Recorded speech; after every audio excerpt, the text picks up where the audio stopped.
यद्विद्याविलासेन भूतभौतिकसृष्टयः तं नौमि परमात्मानं सच्चिदानन्दविग्रहम् यदन्ते वासि पञ्चास्यैः निरस्ताः भेदिवारणाः तं प्रणौमि नृसिंहाख्यं यतीन्द्रं परमं गुरुं श्रीमद्वेङ्कटनाथाख्यान् वेलाङ्गुडिनिवासिनः जगद्गुरूनहं वन्दे सर्वतन्त्रप्रवर्तकान् येन चिन्तामणौ टीकादशटीका विभञ्जिनी तर्कचूडामणिर्नाम कृता विद्वन्मनोरमा तेन बोधाय मन्दानां वेदान्तार्थावलम्बिने धर्मराजाध्वरीन्द्रेण परिभाषा वितन्यते। तो आज हम लोग पुनः एक बार वेदांत परिभाषा की चर्चा करने के लिए उपस्थित हुए हैं इस आमुख पटल समूह पे। जैसा कि कल तक हम लोगों ने ज्ञप्तिगत प्रत्यक्षत्व के विषय में यानी ज्ञानगत प्रत्यक्षत्व के विषय में चर्चा किया था। आज पुनः हम लोग प्रत्यक्ष दो प्रकार के बतलाए गए थे, यानी स्वरूपतः ये कहा गया था पूर्व में कि एक ज्ञप्तिगत प्रत्यक्षत्व और दूसरा ज्ञेयगत प्रत्यक्षत्व।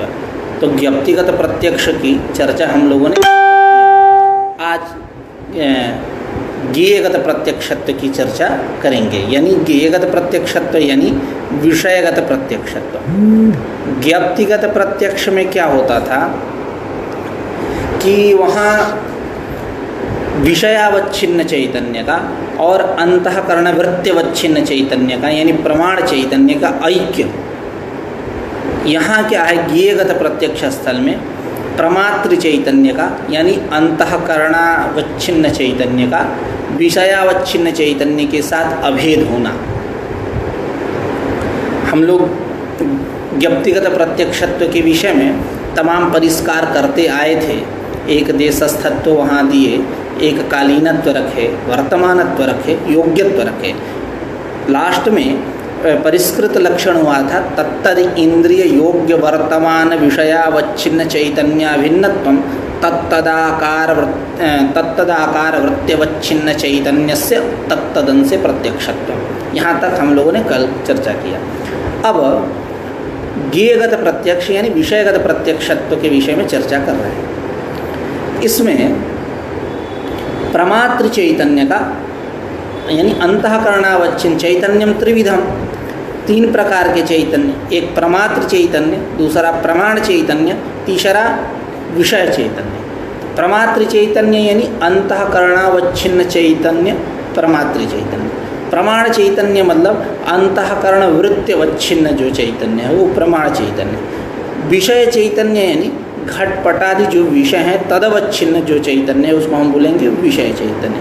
तो इस ज्ञेयगत प्रत्यक्ष स्थल में प्रमात्र चैतन्य का यानी अंतःकरणावच्छिन्न चैतन्य का विषयावच्छिन्न चैतन्य के साथ अभेद होना ही विषयगत प्रत्यक्ष है। अब प्रमात्र भेद, अभी ग्रंथकार कह रहे हैं कि घटादिर विषयस्य प्रत्यक्षत्वं तो प्रमात्र भिन्नत्वं, प्रमात्र भिन्नत्वं, प्रमात्र अभिन्नत्वं, प्रमात्र भिन्नत्वं। यानी घटादिर विषयस्य जो घटपटमठ इत्यादि तमाम विषय हैं, इन विषयों का प्रत्यक्षत्व कैसा है यानी विषयगत प्रत्यक्षत्व कैसा है, तो करेंगे प्रमात्र भिन्नत्वं, प्रमात्र चैतन्य से अभिन्न होना। अब एक पूर्व पक्ष यहाँ ग्रंथकार कर रहे हैं, पूर्व पक्ष यहाँ उसका निरूपण किया जा रहा है कि अहम इमं पश्यामि, अहम इमं पश्यामि, मैं अमुक वस्तु को देख रहा हूँ। तो अमुक वस्तु को देख रहा हूँ तो देखने वाला कोई दूसरा है और जो दृश्य है वह दूसरा है। तो यह इस भेद है, यानी प्रमाता अलग और विषय अलग। अब यह भेदानुभव यदि आप ऐक्य करेंगे तो भेदानुभव का क्या होगा, विरोध होगा। तो आप कैसे ऐक्य की बात कर रहे हो? प्रमात्र चैतन्य का और विषय अवच्छिन्न चैतन्य का ऐक्य कैसे कर रहे हो? ये ऐसा पूर्व पक्ष है। ननु कथम घटादेः अंतःकरणावच्छिन्न चैतन्य भेदः, यानी घटादि का कैसे अंतःकरणावच्छिन्न चैतन्य जो प्रमात्र चैतन्य है इससे अभेद होगा? क्योंकि अहम इमं पश्यामि इति भेदानुभव विरोधात्, यह जो भेदानुभव है, भेदानुभव यानी यह मतलब प्रत्यक्ष करने वाला अलग, जिसका प्रत्यक्ष हो रहा है वो अलग। मैं इसको देख रहा हूँ, मैं मोबाइल को देख रहा हूँ, तो देखने वाला मैं और मोबाइल अलग, यानी भेद। यह जो भेदानुभव है, आप ऐक्य करोगे, अभेद करोगे तो भेदानुभव का क्या होगा? विरोध होगा। तो उसी पूर्व पक्ष को यहाँ रख रहे हैं कि ननु कथम घटादेः अंतःकरणावच्छिन्न चैतन्य भेदः, घटादि का अंतःकरणावच्छिन्न चैतन्य यानी प्रमात्र चैतन्य के साथ कथम अभेदः, क्योंकि यदि अभेद करोगे तो अहम इमं पश्यामि, मैं अमुक वस्तु को, अमुक पदार्थ को, अमुक विषय को देख रहा हूँ, पश्यामि, जानामि इत्यादि जो भी आप क्रिया ला सकते हैं कि अहम इमं पश्यामि इति भेदानुभव विरोधात्, भेदानुभव विरोध होने से कथं अभेदः इति पूर्व पक्षः। अब इसका उच्यते करके ग्रंथकार समाधान दे रहे हैं। समाधान दे रहे हैं ये कि यहाँ प्रमात्र चैतन्य का विषयावच्छिन्न चैतन्य के साथ अभेद का मतलब ये नहीं कि ले जाकर के मिला देना। अभेद का मतलब ये नहीं, अपितु अभेद का मतलब यहाँ यह है कि प्रमात्र चैतन्य की जो सत्ता, उस सत्ता से अतिरिक्त किसी की सत्ता न होना। यानी अभेद का मतलब यहाँ ये है कि प्रमात्र चैतन्य की जो सत्ता, उस सत्ता से अतिरिक्त विषयावच्छिन्न चैतन्य की सत्ता न होना, विषय की सत्ता न होना, यह अभेद का मतलब है। उसी को ग्रंथकार अपने शब्दावली में कह रहे हैं, प्रमात्र भेदो नाम न तदैक्यम। प्रमात्र भेद यानी प्रमात्र चैतन्य के साथ विषय का, विषयावच्छिन्न चैतन्य का जो अभेद है वह न तदैक्यम, ऐक्य, इन दोनों का एक हो जाना यह नहीं है, एतद रूप नहीं है। अभी तो कैसा है? किंतु प्रमात्र सत्तातिरिक्त सत्ता कत्वा भावा, यानी प्रमात्र चैतन्य के सत्ता से अतिरिक्त सत्ता का न होना, यानी प्रमात्र चैतन्य की जो सत्ता वही सत्ता होना विषय की, यही ऐक्य का मतलब है। उसी को कह रहे हैं किंतु प्रमात्र सत्तातिरिक्त सत्ता कत्वा भावः तथा च घटादेः रूपावच्छिन्न चैतन्य अध्यस्ततया, घटादेः स्वावच्छिन्न चैतन्य अध्यस्ततया विषय चैतन्य सत्तैव घटादि सत्ता अधिष्ठान सत्तातिरिक्तायाः आरोपित सत्तायाः अनंगीकारात्। अब हम जिस वस्तु का प्रत्यक्ष करते हैं, घट हो, पट हो, पुस्तक हो, कुछ भी हो, वो सारे के सारे विषय कहीं ना कहीं अध्यस्त है। वो जिनमें अध्यस्त है वो उनका अधिष्ठान है। तो कहाँ अध्यस्त है? तो स्वावच्छिन्न चैतन्य में, चैतन्य में अध्यस्त है। सारे विषय यह जो है सब अध्यस्त है चैतन्य में, तो यानी स्वावच्छिन्न चैतन्य में अध्यस्त है। इस प्रकार वह जो विषय चैतन्य है, विषय है, स्वावच्छिन्न चैतन्य अध्यस्ततया विषय चैतन्य सत्तैव घटादि सत्ता।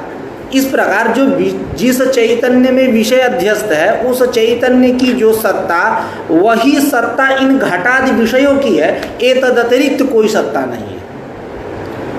यानी जो अधिष्ठान की सत्ता वही घटादि विषयों की जो आरोपित है उनकी सत्ता है, एतद अतिरिक्त नहीं है। और वह जो अधिष्ठान है, जो स्वावच्छिन्न चैतन्य है, वो पूर्वोक्त प्रकार से यानी तडागोदक रीति के द्वारा, यानी यथा तडागोदकम छिद्रान निर्गत्य कुल्यात्मना केदारान प्रविश्य तद्वदेव चतुष्कोणाद्यकारम भवति इत्यादि जो हम लोग चर्चा करके आए। तो यह पूर्वोक्त रीति यानी तडागोदक रीति के द्वारा वह अधिष्ठान भूत जो स्वावच्छिन्न चैतन्य है, वह स्वावच्छिन्न चैतन्य, वह प्रमात्र चैतन्य। तो अब यह दोनों एक हुए, तो यानी प्रमात्र चैतन्य से अतिरिक्त सत्ता का न होना, घटादि की जो सत्ता वो प्रमात्र चैतन्य के अतिरिक्त सत्ता नहीं है। यहाँ अभेद का, ऐक्य का यही मतलब है। उसी को ग्रंथकार कह रहे हैं कि तथा च घटादेः स्वावच्छिन्न चैतन्य अध्यस्ततया, घटादि का स्वावच्छिन्न चैतन्य में अध्यस्त होने से विषय चैतन्य सत्तैव घटादि सत्ता, विषय चैतन्य की जो सत्ता, स्वावच्छिन्न चैतन्य यानी विषय चैतन्य, उसकी जो सत्ता वही सत्ता है घटादि की सत्ता। और हमारे यहाँ एक नियम भी है, अधिष्ठान सत्तातिरिक्तायाः आरोपित सत्तायाः अनंगीकार, क्योंकि अधिष्ठान के सत्ता से अतिरिक्त आरोपित वस्तु की सत्ता हम लोग स्वीकार नहीं करते। यानी जो अधिष्ठान की सत्ता है, घटपट मठ इत्यादि जहाँ अभ्यस्त है, जो अधिष्ठान है, उस अधिष्ठान की जो सत्ता, उस सत्ता से अतिरिक्त हम किसी के आरोपित वस्तु की सत्ता नहीं मानते हैं। तो अधिष्ठान सत्ता अतिरिक्तायाः आरोपित सत्तायाः अनंगीकार। और वो जो स्वावच्छिन्न चैतन्य, विषयावच्छिन्न चैतन्य, वह विषय चैतन्यंच पूर्वोक्त प्रकारेण प्रमात्र चैतन्यमेव, वह विषय चैतन्य कैसा है? पूर्वोक्त प्रकारेण यानी तडागोदकरीत्या प्रमात्र चैतन्यमेव, वह प्रमात्र चैतन्य ही है। इस प्रकार प्रमात्र चैतन्यैव घटादि अधिष्ठानतया, यह घटादि का अधिष्ठान कौन हुआ? प्रमात्र चैतन्य ही हुआ, क्योंकि विषय चैतन्य पूर्वोक्त तडागोदक रीति के द्वारा प्रमात्र चैतन्य ही है। तो जब प्रमात्र चैतन्य ही, तो घटादि का अधिष्ठान कौन हुआ? घटादि का अधिष्ठान प्रमात्र सत्ता ही है, प्रमात्र चैतन्य ही हुआ। प्रमात्र चैतन्य से घटादि अधिष्ठानतया, घटादि का अधिष्ठान होने से अब क्या हुआ? सत्ता कत्वा भाव हुआ। उसी को करें प्रमात्र सत्तैव घटादि सत्ता नान्येति, प्रमात्र चैतन्य की जो सत्ता वही घटादि की सत्ता है, विषय की सत्ता है। इस प्रकार प्रमात्र सत्ता अतिरिक्त सत्ता तत्व का अभाव होना, यानी घटादि की जो सत्ता है वह सत्ता कैसी है? प्रमात्र सत्ता से अतिरिक्त सत्ता नहीं है। फिर से एक बार इसको और स्पष्ट करते हैं कि जैसे यहाँ पूर्व पक्ष ये किया गया कि अहम इमं पश्यामि, मैं इस वस्तु को देख रहा हूँ, तो देखने वाला मैं अहमास्पद जो भी हो, देह किसी के यहाँ देह है, किसी के यहाँ इंद्रिय है, किसी के यहाँ आत्मा है, खैर इस विषय में चर्चा नहीं करेंगे। तो अहम अलग और विषय जो देखा जा रहा है वो अलग। तो यह आपने कहा कि प्रमात्र भिन्न, प्रमात्र चैतन्य के साथ अभेद हो जाना, तो प्रमात्र चैतन्य के साथ अभेद हो जाना किसका? विषयावच्छिन्न चैतन्य का अभेद होना। तो यहाँ अनुभव विरोध हुआ क्या कि अहम इमं पश्यामि, मैं इस वस्तु को देख रहा हूँ, यह ऐक्य कर देंगे तो यह भेदानुभव का विरोध हो जाएगा। तो ऐसा पूर्व पक्ष बना कि भेदानुभव विरोधात् कथं अभेदः, तो उच्चते करके समाधान दे रहे हैं कि नहीं, यहाँ प्रमात्र भेद का मतलब ये नहीं कि दोनों को ले जाकर के एक कर देना। प्रमात्र भेद का मतलब है कि प्रमात्र सत्तातिरिक्त सत्ता का न होना, प्रमात्र सत्तातिरिक्त सत्ता तत्वाभाव। प्रमात्र चैतन्य की जो सत्ता, उसके सत्ता से अतिरिक्त सत्ता का न होना। अब इसका ये घटाएंगे कैसे? तो हम जिसका प्रत्यक्ष कर रहे हैं उसको पकड़ लेते हैं, घट को, घट का प्रत्यक्ष कर रहे हैं, तो घट को पकड़ लिए। वो घट कहाँ है? तो स्वावच्छिन्न चैतन्य में, विषयावच्छिन्न चैतन्य में अध्यस्त है। और विषयावच्छिन्न चैतन्य में अध्यस्त होने के नाते उस घट की कोई अपनी कोई सत्ता नहीं, वो जो विषय चैतन्य की सत्ता है वही घट की सत्ता है। क्यों? कि अधिष्ठान सत्ता अतिरिक्तायाः आरोपित सत्तायाः अनंगीकारात्, अधिष्ठान वस्तु के सत्ता से अतिरिक्त जो आरोपित वस्तु है घटपट मठ इत्यादि, इसकी कोई सत्ता अपना अस्तित्व नहीं है। इस प्रकार यह सिद्ध हुआ कि स्वावच्छिन्न चैतन्य की जो सत्ता वही घटादि की सत्ता है। अब वह जो स्वावच्छिन्न चैतन्य यानी विषयावच्छिन्न चैतन्य, वो तडागोदक रीति के द्वारा प्रमात्र चैतन्य ही है, प्रमात्र चैतन्य ही है। तो प्रमात्र चैतन्य है, यानी अब यह जो घटादि की सत्ता है, अभी तक कह रहे थे कि स्वावच्छिन्न चैतन्य की सत्ता है, वो स्वावच्छिन्न चैतन्य हुआ प्रमात्र चैतन्य। इस प्रकार घटादि की सत्ता प्रमात्र सत्ता से अतिरिक्त सत्ता नहीं है। उसी को कह रहे हैं कि विषय चैतन्यंच पूर्वोक्त प्रकारेण प्रमात्र चैतन्यमेवैति, प्रमात्र चैतन्यस्यैव घटादि अधिष्ठानतया प्रमात्र सत्तैव घटादि सत्ता नान्येति इति सिद्धम घटादेह अपरोक्षत्व। इस प्रकार घटादि का अपरोक्षत्व यानी प्रत्यक्ष सिद्ध हुआ। अब आते हैं आगे कह रहे हैं कि अनुमित्यादि स्थल, जहाँ अनुमिति कर रहे हैं, बहनी इत्यादि का जहाँ अनुमान कर रहे हैं, उस स्थल में अंतःकरण जो है वो निकल के गया पर्वत देश में। अब पर्वत देश में जाएगा तो वहाँ तदाकाराकारित होगा, तो पर्वत का प्रत्यक्ष होगा, लेकिन बहनी के साथ उसका सन्निकर्ष न होने के कारण बहनी का प्रत्यक्ष नहीं होता है, उसका अनुमान ही होता है। बहनी अहम अनुमिनोमि, ऐसा ही अनुव्यवसाय अनुव्यवसाय होता है। पर्वत में पर्वतम पश्यामि ऐसा बोध होता है। तो कह रहे अनुमित्यादि स्थले तो अंतःकरणस्य बहन्यादिदेश निर्गमनाभावेन, निर्गमनाभावे, बहन्यादिदेश को गया नहीं, सन्निकर्ष नहीं हुआ, तो निर्गमन का अभाव होने से क्या होगा? निर्गमनाभावे बहन्यवच्छिन्न चैतन्य से प्रमात्र चैतन्य अनात्मकतया। अब बहन्यवच्छिन्न जो चैतन्य है, यानी विषयावच्छिन्न जो चैतन्य है, इस चैतन्य का प्रमात्र चैतन्य अनात्मकतया, प्रमात्र चैतन्य से आत्मकता नहीं हुई, प्रमात्र चैतन्य से क्या हुआ? अभेद नहीं हुआ, अनात्मकता यानी भेद है। तो जब अभेद नहीं हुआ, भेद हुआ, तो क्या हुआ? मतलब प्रमात्र जो बहन्यादि की सत्ता है वो प्रमात्र सत्ता से अलग है, तब अलग होने के कारण बहन्यादि की क्या होगी? अनुमिति होगी, प्रत्यक्ष नहीं होगा, अपरोक्षता उसमें नहीं है। उसी को कह रहे हैं कि अनुमित्यादि स्थले तो अंतःकरणस्य बहन्यादिदेश निर्गमनाभावे बहन्यवच्छिन्न चैतन्य से, यानी प्रमात्र चैतन्य से, प्रमात्र चैतन्य अनात्मकतया, प्रमात्र चैतन्य से आत्मकता नहीं है, अभेद नहीं हुआ, प्रमात्र चैतन्य अनात्मकतया बहन्यादि सत्ता प्रमात्र सत्ता तो भिन्न थी, बहन्यादि की सत्ता जो है प्रमात्र सत्ता से अतिरिक्त है, इसलिए नातिव्याप्ति लक्षण नहीं गया, लक्षण नहीं गया, अतिव्याप्ति दोष नहीं हुआ। अर्थात बहन्यादि का अनुमान ही होगा, अपरोक्षता उसमें नहीं है, प्रत्यक्षता उसमें नहीं है, क्योंकि अंतःकरण का बहनी के साथ सन्निकर्ष नहीं हुआ, अंतःकरण निकल के नहीं गया, तदाकाराकारित नहीं हुआ, अनात्मकता होने से, आत्मकता अभाव होने से बहन्यादि का क्या होगा? प्रत्यक्ष नहीं होगा, अनुमिति ही होगी। तो लक्षण न जाने के कारण वहाँ प्रमात्र भेद नहीं हुआ, तो प्रमात्र भेद न होने के कारण वहाँ अतिव्याप्ति नहीं हुआ लक्षण का। अब करे ननु एवमपि धर्माधर्मादि गोचरानुमित्यादि स्थले धर्माधर्मयोः प्रत्यक्षत्वापत्तिः धर्माद्यवच्छिन्न चैतन्यस्य प्रमात्र चैतन्याभिन्नतया धर्मादिसत्तायाः प्रमात्र सत्ता अनतिरेकात् इति चेत् न योग्यत्वस्यापि विषय विशेषणत्वात्।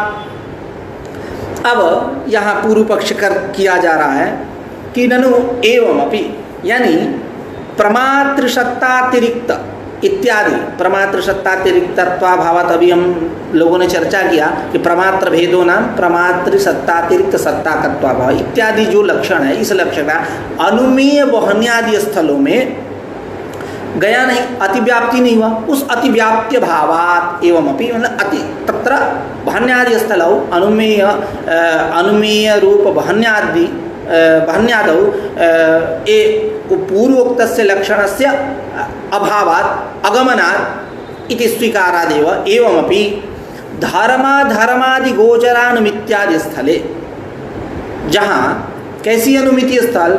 जहाँ धर्म और अधर्म विषयक अनुमिति हो रही है। जैसे अयन धर्मी सुखित्वा, यह धर्मी है, यानी यह धर्मी है, यानी अयं धर्मवान, वही आप मतु प्रत्यय करिए या अति निठनव करिए, जो भी इन्हीं प्रत्यय करिए।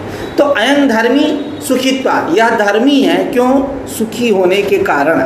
अयं अधर्मी दुखित्वा, यह अधर्मी है, क्यों दुखी? अधर्मी है, हेतु क्या है? तो दुखी होने के कारण। तो दुख रूप हेतु से उसके अधर्मित्व का हम अनुमान करेंगे, वहाँ सुख रूप हेतु से उसके धर्मी होने का, धर्मवान होने का हम अनुमान करते हैं। तो यह धर्म गोचर अनुमिति स्थल है। अब यहाँ धर्म और अधर्म का प्रत्यक्ष न हो जाए, क्योंकि धर्माद्यवच्छिन्न चैतन्य और तदाकाराकारी जो वृत्ति बन रही है, तदवच्छिन्न जो चैतन्य, धर्माद्यवच्छिन्न चैतन्य से और प्रमात्र चैतन्य से, यानी अंतःकरणावच्छिन्न चैतन्य से, अब इन दोनों का एक हो जाने के कारण क्या हुआ? प्रत्यक्ष होना चाहिए। करेंगे नहीं, यहाँ ऐसा, यहाँ योग्यत्व हम विषय विशेषण देंगे, योग्यत्व पद का निवेश करेंगे। तो योग्यत्व पद का निवेश कर देने से धर्म और अधर्म प्रत्यक्ष के योग्य नहीं है। उसी को कह रहे हैं कि ननु एवमपि धर्माधर्मादि गोचरानुमित्यादि स्थले धर्माधर्मयोः प्रत्यक्षत्वापत्ति ही। धर्म और अधर्म के विषय में धर्म और अधर्म का प्रत्यक्ष होने लगेगा, प्रत्यक्षत्वापत्ति होगी। क्यों? धर्माद्यवच्छिन्न चैतन्य से, यानी विषयावच्छिन्न चैतन्य से प्रमातृ चैतन्य अभिन्नतया, प्रमातृ चैतन्य के साथ क्या हुआ? अभिन्नता। अब ये सारे भी धर्म अधर्म कहाँ है? स्वावच्छिन्न चैतन्य में अध्यस्त है, स्वावच्छिन्न चैतन्य में अध्यस्त है, यानी विषयावच्छिन्न चैतन्य में अध्यस्त है। अभिषय चैतन्य है प्रमातृ चैतन्य, क्योंकि अधिष्ठान सत्तातिरिक्ता या आरोपित सत्ता या अनंगीकार विषयावच्छिन्न चैतन्य प्रमातृ चैतन्य है। तो इस प्रकार ये धर्म की कोई अपनी सत्ता नहीं है, प्रमात्र चैतन्य की सत्ता ही है, वो हम घटाएंगे। तो अब कह रहे हैं कि धर्माद्यवच्छिन्न चैतन्य से विषयावच्छिन्न चैतन्य से प्रमात्र चैतन्य अभिन्नतया, अभिन्नता होने के कारण धर्मादि सत्ताया प्रमात्र सत्ता अनतिरेका, धर्मादि की जो अभिन्नता हो गई, अभेद हुआ, तो इस प्रकार धर्मादि की जो सत्ता है वो प्रमात्र सत्ता से अतिरिक्त सत्ता नहीं है। प्रमातृ सत्ता अनतिरेकात, अनतिरेक होने से, अतिरेक न होने से उसका प्रत्यक्ष होना चाहिए। धर्माधर्मयोः प्रत्यक्षत्वापत्ति इति चेत न, यदि आप ऐसा कह रहे हो तो नहीं कह सकते, क्योंकि हम विशेषण डालेंगे योग्यत्व। तो वही कह रहे हैं कि योग्यत्वस्यापि विषय विशेषणत्वात्, योग्यत्व यह विषय विशेषण हम देंगे। तो योग्यत्व विषय विशेषण दे देने से क्या हुआ? धर्म और अधर्म प्रत्यक्ष के योग्य नहीं है। अब कह रहे कि एवमपि ननु एवमपि रूपी घट इति प्रत्यक्ष स्थले घटगत परिमाणादेः प्रत्यक्षत्वापत्ति ही। अब कह रहे हैं एवमपि, यानी योग्यत्व विषय विशेषण दाने भी, योग्यत्व आप विषय विशेषण दे देने पर भी एक स्थल है रूपी घटा। रूपी घटा यानी रूपवान घटा। यह घट कैसा है? रूपवान घट है। अब यहाँ परिमाण का प्रत्यक्ष होने लगेगा, उसके लिए आप क्या करोगे? यहाँ कहा जा रहा है, यहाँ की बात चर्चा ये है, मैं बता रहा हूँ कि रूपी घटा, रूपी घटा यानी रूपवान घटा। यहाँ सिद्धांत पक्ष में घटगत जो परिणाम है, घटगत जो परिमाण है, उस परिमाण का प्रत्यक्ष नहीं होता है। रूप का प्रत्यक्ष होता है, घट का प्रत्यक्ष होता है, लेकिन घट का जो परिमाण है, मानव व्यवहार साधारण कारणम, यह जो परिमाण है उसका प्रत्यक्ष नहीं होता। अब यहाँ पूर्व पक्ष किया जा रहा है कि परिमाण का भी प्रत्यक्ष होवे। जिस प्रकार रूप का प्रत्यक्ष करते हो, घट का प्रत्यक्ष करते हो, ठीक उसी प्रकार परिमाण का प्रत्यक्ष होना चाहिए। क्योंकि यदि लक्षण गया तो जब लक्षण गया तो होना चाहिए, लक्षण गया तो मतलब परिमाण में यदि लक्षण जाके बैठ जा रहा है तो उसका प्रत्यक्ष होना चाहिए। अब कैसे लक्षण बैठ रहा है तो इसको बताते हैं। कह रहे हैं कि यहाँ जो रूपावच्छिन्न चैतन्य है, यह रूपावच्छिन्न चैतन्य इसका परिमाणाद्यवच्छिन्न चैतन्य के साथ एकता है। यानी रूपावच्छिन्न चैतन्य और परिमाणाद्यवच्छिन्न चैतन्य अलग अलग नहीं, एक है। अब रूपावच्छिन्न चैतन्य का प्रमात्र चैतन्य के साथ अभेद है। रूपावच्छिन्न चैतन्य का प्रमात्र चैतन्य के साथ अभेद होने से अब परिमाणाद्यवच्छिन्न चैतन्य का भी प्रमात्र चैतन्य के साथ अभेद हुआ। तो अब परिमाणाद्यवच्छिन्न चैतन्य का प्रमात्र चैतन्य के साथ अभेद हुआ, तब उसका प्रत्यक्ष होना चाहिए। अभेद होना यही तो हेतु है कि अभिन्नत्वात्, मतलब अभिन्नता होने पर ही प्रत्यक्ष होगा। प्रमात्र भेद, अभी हम लोग कहें कि प्रमात्र चैतन्य के साथ अभेद होना, यानी प्रमात्र प्रमात्र चैतन्य सत्ता अतिरिक्त सत्ता कत्वा भाव। तो इस प्रकार परिमाण का प्रत्यक्ष होना चाहिए, घटगत परिमाण का प्रत्यक्ष होना चाहिए, उसी को कह रहे हैं। लेकिन इसका समाधान देंगे नहीं, हम विषय विशेषण देंगे, तत्तदाकार वृत्त्युपहितत्व करके समाधान देंगे। अब पूर्व पक्ष कर लेते हैं इनकी शैली में। ननु एवमपि, एवमपि यानी पूर्वोक्ते लक्षणे विषय योग्यत्व विषय विशेषण दानेपि रूपी घट इति प्रत्यक्ष स्थले घटगत परिमाणादेः प्रत्यक्षत्वापत्तिः, घटगत परिमाण का प्रत्यक्ष होना चाहिए। क्यों? रूपावच्छिन्न चैतन्यस्य परिमाणाद्यवच्छिन्न चैतन्य से चैकतया, पर रूपाद्यवच्छिन्न चैतन्य का और परिमाणाद्यवच्छिन्न चैतन्य के एक होने से रूपावच्छिन्न चैतन्य से प्रमात्र चैतन्य अभेद, रूपावच्छिन्न चैतन्य का प्रमात्र चैतन्य के साथ अभेद होने से परिमाणाद्यवच्छिन्न चैतन्य से अभी अब परिमाणाद्यवच्छिन्न जो चैतन्य है, इस चैतन्य का भी प्रमात्र भिन्नतया प्रमात्र चैतन्य के साथ अभिन्नता होने से परिमाणादि सत्ताया प्रमात्र सत्तातिरिक्तत्वाभाव। अब यह परिमाणादि की सत्ता प्रमात्र चैतन्य के सत्ता से अतिरिक्त सत्ता नहीं है, इस प्रकार उसका प्रत्यक्ष होना चाहिए। इति चेत न, सिद्धांत ये है कि घटगत जो परिमाण है उस परिमाण का प्रत्यक्ष नहीं होता है, ये सिद्धांत है। इति चेतना, यदि आप प्रत्यक्ष करना चाहोगे, लक्षण ले जा रहे हो, कह रहे हो प्रत्यक्ष होना चाहिए, तो आप नहीं कह सकते। क्यों? कि वहाँ हम विषय विशेषण देंगे। क्या? तत्तदाकार वृत्त्युपहितत्व, यह प्रमात्र चैतन्य का विशेषण होगा। तत्तदाकार वृत्त्युपहितत्व यह प्रमात्र चैतन्य का विशेषण। इसका मतलब क्या है, समझते हैं। जब एक काल में दो वृत्ति नहीं बन सकती, पहली बात, या तो रूपाकाराकारित वृत्ति बन जाए या परिमाणाद्याकाराकारित ही वृत्ति बन जाए। एक काल में दो भी नहीं हो सकता। आप घट का एक काल में प्रत्यक्ष कर लो और पट का भी उसी काल में प्रत्यक्ष करो, यह कथमपि संभव नहीं है। तो अब यहाँ जब रूपाकार वृत्ति बन रही है, उस रूपाकार वृत्ति दशा में परिमाणाद्यकार वृत्ति का अभाव है। तो जब परिमाणाद्यकार वृत्ति का अभाव है तो उस परिमाण का प्रत्यक्ष न होकर के पहले रूप का ही प्रत्यक्ष होगा। तो कह रहे हैं कि तत्तदाकार वृत्त्युपहितत्वस्यापि प्रमात्र विशेषणत्वा रूपाकार वृत्ति दशायां परिमाणाद्याकार वृत्त्यभावेन, यानी रूपाकार वृत्ति दशा में परिमाणाद्याकार वृत्ति नहीं बन रही है, वृत्त्यभावेन परिमाणाद्याकार वृत्त्युपहित प्रमात्र चैतन्य भिन्न सत्ता तत्वाभावेन अतिव्याप्ति अभावात्, कोई अतिव्याप्ति नहीं है। जो कह रहे थे कि परिमाण का प्रत्यक्ष होने लगता है तो क्या अतिव्याप्ति होता, कह रहे हैं कि कोई अतिव्याप्ति नहीं है। क्यों?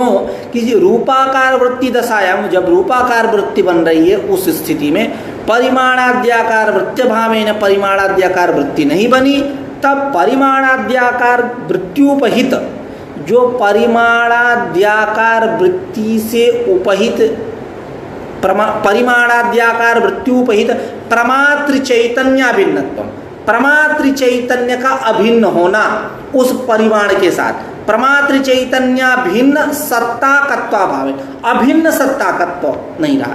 क्योंकि जब रूपाकार वृत्ति बन रही है उस समय परिमाणाद्याकार वृत्ति बनी नहीं, तो जब परिमाणाद्याकार वृत्ति नहीं बनी तो यह प्रमात्र चैतन्य का उसके साथ, यानी विषयावच्छिन्न चैतन्य के साथ, यानी परिमाणाद्यवच्छिन्न चैतन्य के साथ अभेद नहीं हुआ, क्योंकि वृत्ति ही नहीं बनी। जिसके साथ जिसकी वृत्ति बन रही है, रूपाकार वृत्ति बन रही है, तो उसका प्रत्यक्ष होगा, रूप का प्रत्यक्ष होगा। वो होता भी है। जब रूपाकार वृत्ति बनी तो परिमाणाद्याकार वृत्ति नहीं बनी, तो जब परिमाणाद्याकार वृत्ति नहीं बनी तो इस प्रमात्र चैतन्य का उसके साथ परिमाणाद्यवच्छिन्न चैतन्य के साथ अभेद नहीं हुआ। तो अभेद नहीं हुआ तो कैसा प्रत्यक्ष? कोई प्रत्यक्ष नहीं। वही कह रहे हैं कि रूपाकार वृत्ति दशायां, जब रूपाकार वृत्ति बन रही है उस समय परिमाणाद्याकार वृत्त्यभावेन परिमाणाद्याकार वृत्ति नहीं हुई, अभाव होने से परिमाणाद्याकार वृत्त्युपहित प्रमात्र चैतन्य अभिन्न सत्ताकत्वाभाव, अभिन्न सत्ताकत्वाभावेन, यानी अभिन्न सत्ता नहीं है, अभिन्न सत्ताकत्वाभावेन न अतिव्याप्ति, अतिव्याप्ति अभावात्, कोई अतिव्याप्ति नहीं है। अब कह रहे हैं कि ननु, आगे ननु एवं वृत्तौ अव्याप्ति, अव्याप्ति, अभी तक तो अतिव्याप्ति अतिव्याप्ति पे चल रहे थे, अब अव्याप्ति पे बात कर रहे हैं। कह रहे हैं कि ननु एवं, यानी तत्तदाकार वृत्त्युपहितत्व, यह प्रमात्र चैतन्य का विशेषण देने पर भी वृत्तौ अव्याप्ति, वृत्ति का प्रत्यक्ष होना चाहिए। यदि वृत्ति का प्रत्यक्ष नहीं हो रहा, सिद्धांत में वृत्ति का प्रत्यक्ष हो रहा है, सिद्धांत हमारे यहाँ ये एक वृत्ति का भी प्रत्यक्ष होता है, जो घटाकार पटाकार मठाकार जो वृत्ति बन रही है इस वृत्ति का भी प्रत्यक्ष होता है, यही सिद्धांत है। अब यदि लक्षण वृत्ति में न जाए तो अव्याप्ति दोष, लक्ष्यिक देशावृत्तित्वम कपिलत्वम गोत्वम कह देंगे तो जो लाल गाय है काली गाय है उसमें तो लक्षण गया नहीं, जाना चाहिए, तो अव्याप्ति दोष। तो वृत्ति का भी प्रत्यक्ष होता है हमारे यहाँ सिद्धांत में। अब यदि वृत्ति का प्रत्यक्ष मतलब लक्षण न जाए वहाँ तो अव्याप्ति दोष। अब कैसे लक्षण नहीं जा रहा है इसको चर्चा करते, पहले अव्याप्ति दोष को रखते हैं।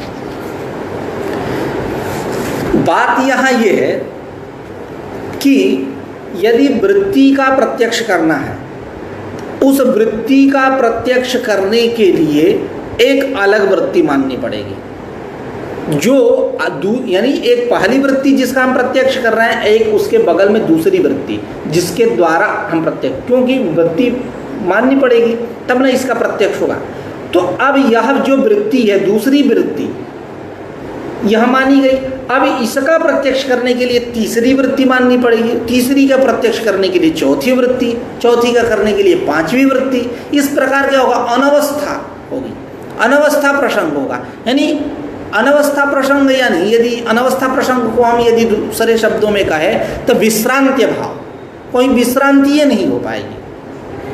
तो विश्रांति नहीं होगी तो अब वहाँ अनवस्था के भय से कि कहीं अनवस्था न हो जाए, इसलिए स्वाकार वृत्त्युपहितत्व घटितोक्त जो लक्षण है, अभी हम लोग जिस लक्षण की चर्चा की है विषयगत प्रत्यक्षत्व के, वो लक्षण गया नहीं, तो जब गया नहीं तो अव्याप्ति हुई, जबकि उसका प्रत्यक्ष होता है सिद्धांत में। तो लक्षण गया नहीं क्योंकि डर गए हम अनवस्था से, जब अनवस्था से डर गए और डर के अनवस्था से हमने वृत्ति ही नहीं माना, वृत्ति को प्रत्यक्ष करने के लिए दूसरी वृत्ति ही नहीं माना, तो पूर्वोक्त लक्षण के न जाने से अव्याप्ति रूप दोष हुआ।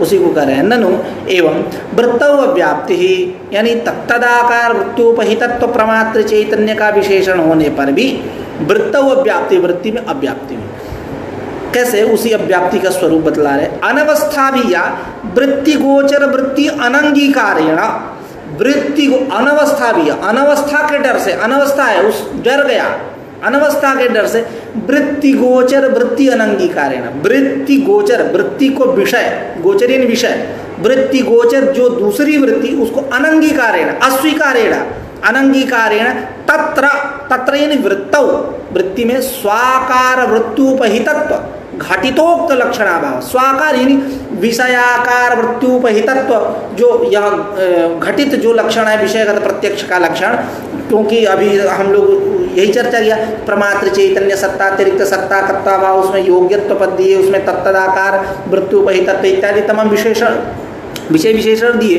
तो स्वाकार वृत्त्युपहितत्व जो घटित लक्षण है, यानी विषयाकार वृत्त्युपहितत्व जो घटित लक्षण जो है, यह लक्षण के अभाव होने से अव्याप्ति हुआ। इति चेत न, ऐसा नहीं कह सकते कि यहाँ अव्याप्ति है, अव्याप्ति नहीं है।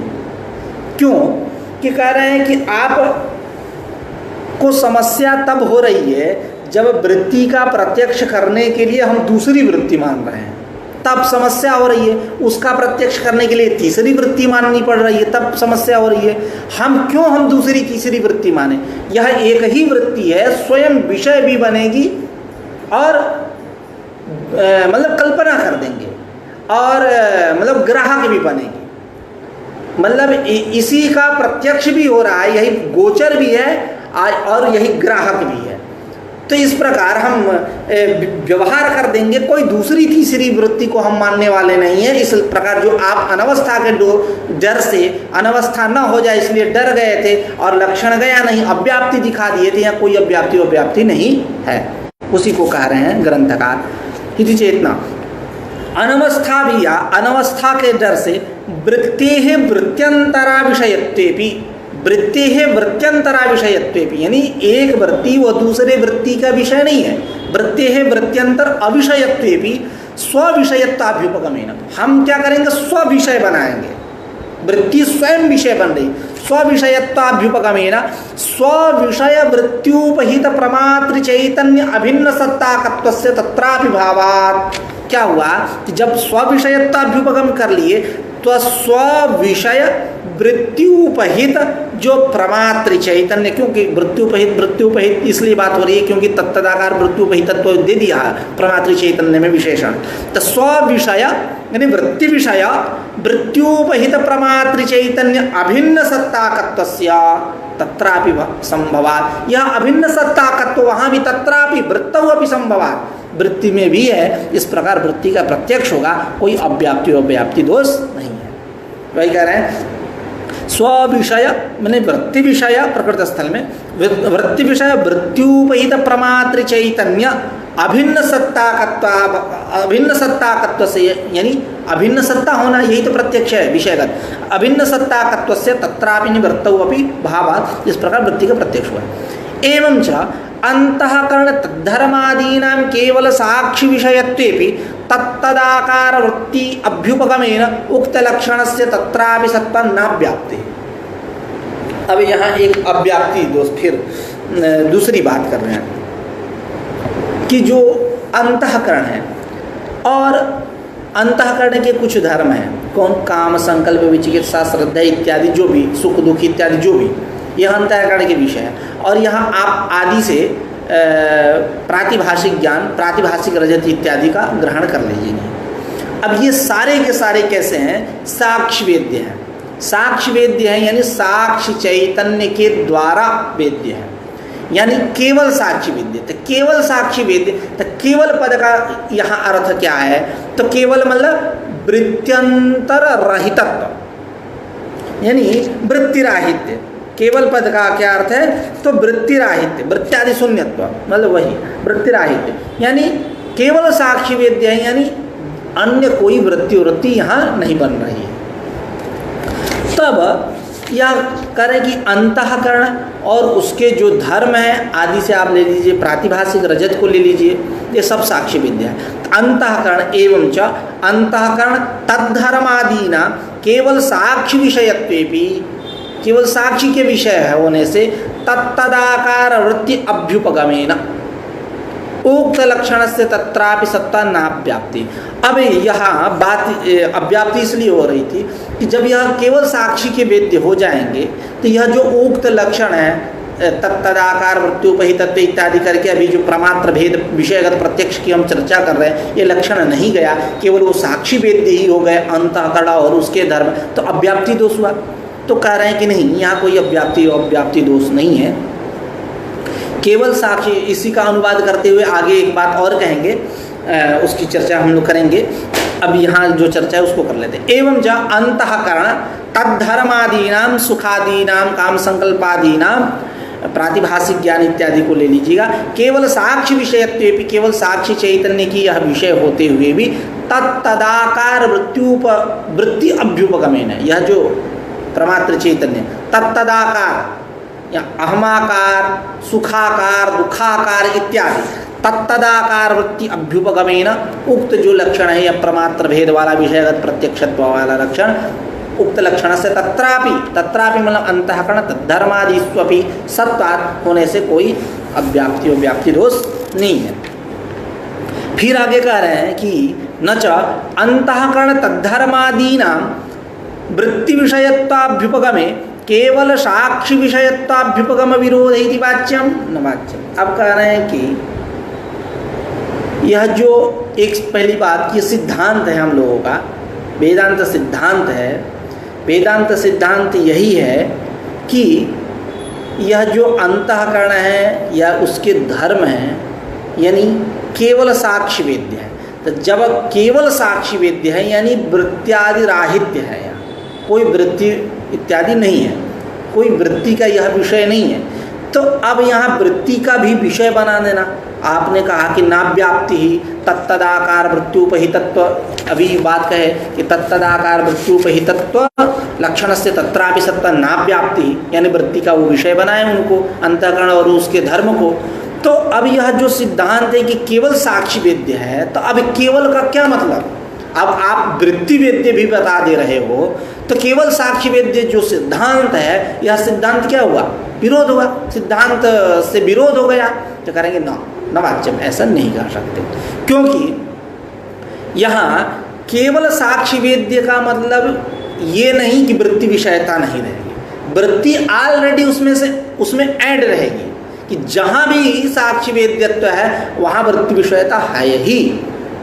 तो केवल पद की क्या भूमिका है? तो केवल पद की यही भूमिका है कि अन्य प्रमाणांतर से वेद्य न होना, यानी अनुमान आदि प्रमाणांतर जो प्रत्यक्षादि प्रमाण है उनसे वेद्य न होना, यही उसकी भूमिका है।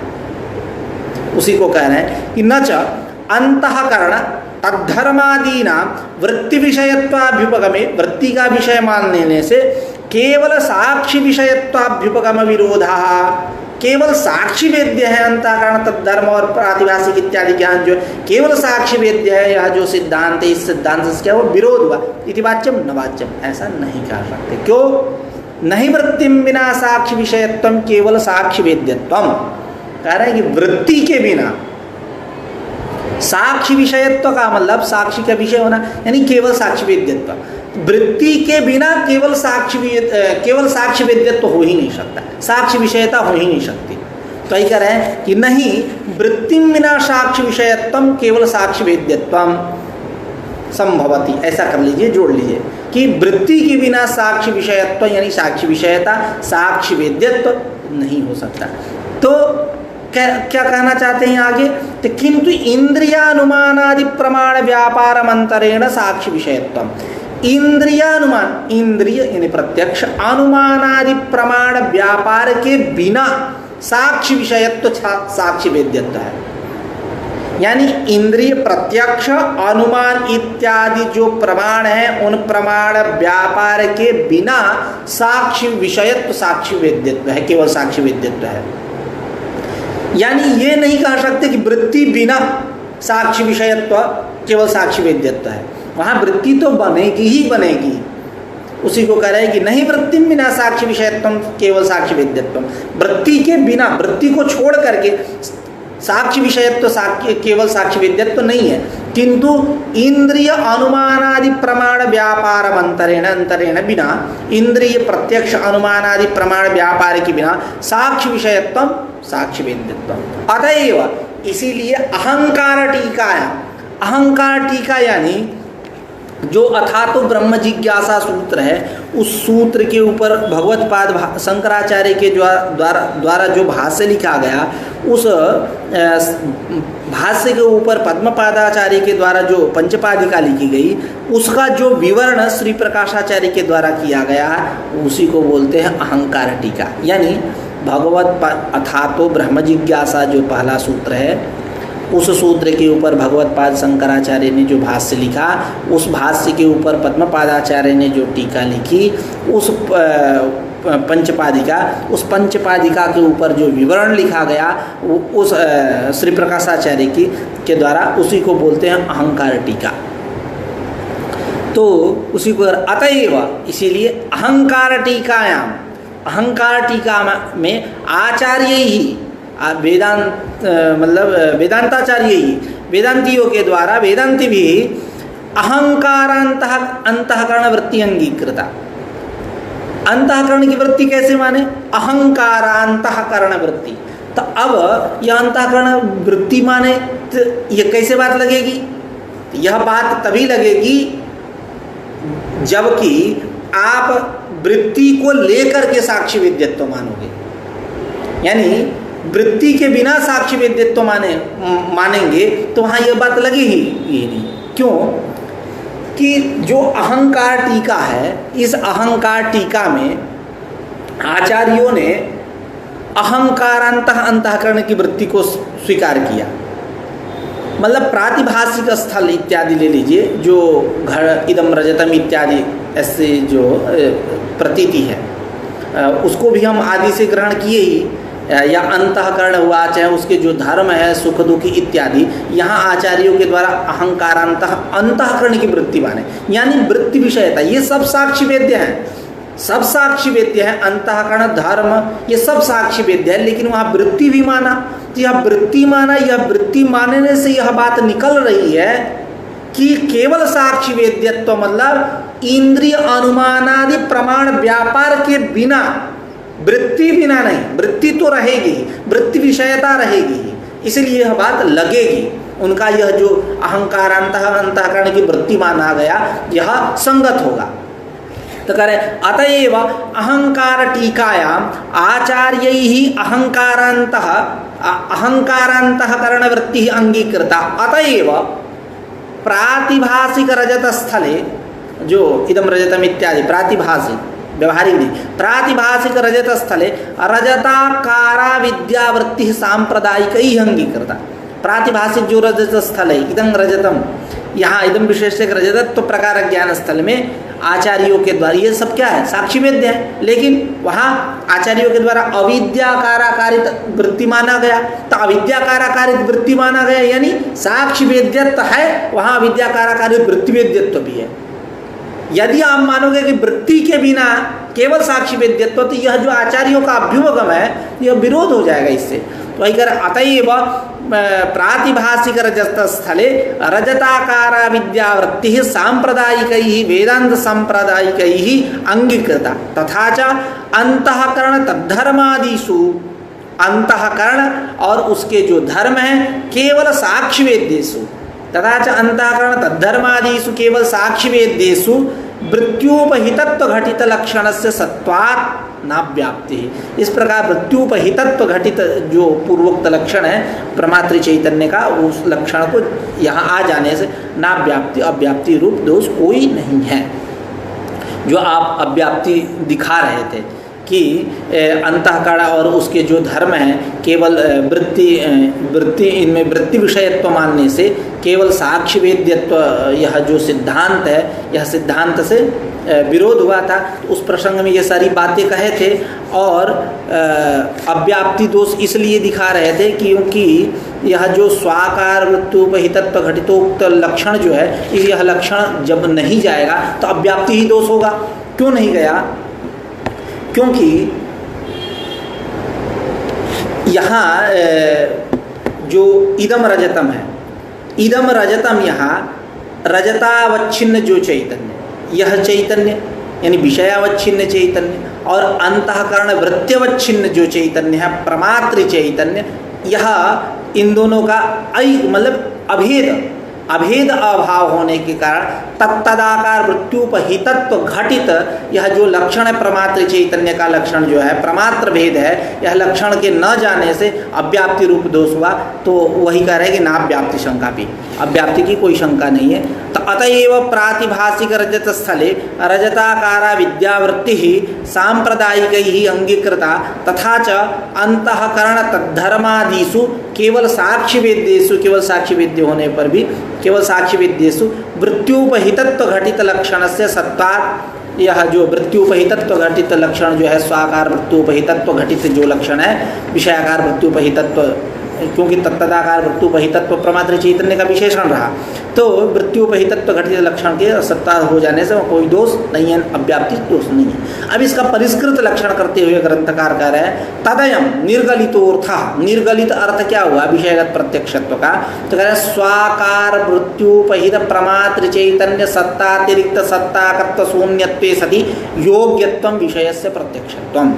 यही यानी योग्यत्व भी दिए धर्माधर्म में वारण करने के लिए, तो परिष्कृत लक्षण ये हुआ स्वाकार वृत्त्युपहित, स्वाकार यानी विषयाकार घटपट मठ इत्यादि जो विषय है, तो स्वाकार वृत्त्युपहित यानी विषयाकार वृत्त्युपहित प्रमात्र चैतन्य सत्तातिरिक्त सत्ताकत्व शून्यत्वे सति, ये वही प्रमात्र भेद, प्रमात्र चैतन्य के सत्ता से अतिरिक्त सत्ता का न होते हुए योग्य भी होना, योग्यत्व विषय से प्रत्यक्षत्व, यही क्या है विषय का प्रत्यक्ष है। फिर से स्वाकार वृत्त्युपहित, स्वाकार मतलब विषयाकार जो घटपट मठ इत्यादि जिसका प्रत्यक्ष आप करोगे, तो स्वाकार वृत्त्युपहित प्रमात्र चैतन्य की जो सत्ता, उस सत्ता से अतिरिक्त सत्ता का न होते हुए योग्य होना ही विषय का प्रत्यक्ष है। तत्र संयोग संयुक्त तादात्म्यादीनां सन्निकर्षाणां चैतन्याभिव्यंजक वृत्ति जननी विनियोगः। अब कह रहे तत्र यानी विषयगत प्रत्यक्ष स्थले, इस विषयगत प्रत्यक्ष स्थल में संयोग संयुक्त तादात्म्य आदि जो है, जो षड्विध सन्निकर्ष है कौन? संयोगः, संयुक्त समवायः, संयुक्त समवेद समवायः, समवायः समवेद समवायः, विशेषण विशेष भावश्चेति इत्यादि। तो तत्र विषयगत प्रत्यक्ष स्थले, विषयगत प्रत्यक्ष स्थल में क्या है कि संयोग संयुक्त तादात्म्यादि नाम सन्निकर्षाणाम, इन सभी सन्निकर्षों का चैतन्याभिव्यंजक वृत्ति जन्य, चैतन्य की अभिव्यंजिका जो वृत्ति, उस वृत्ति के जनने उत्पत्ति में यह सारे सन्निकर्षों का विनियोग है, सहयोग है।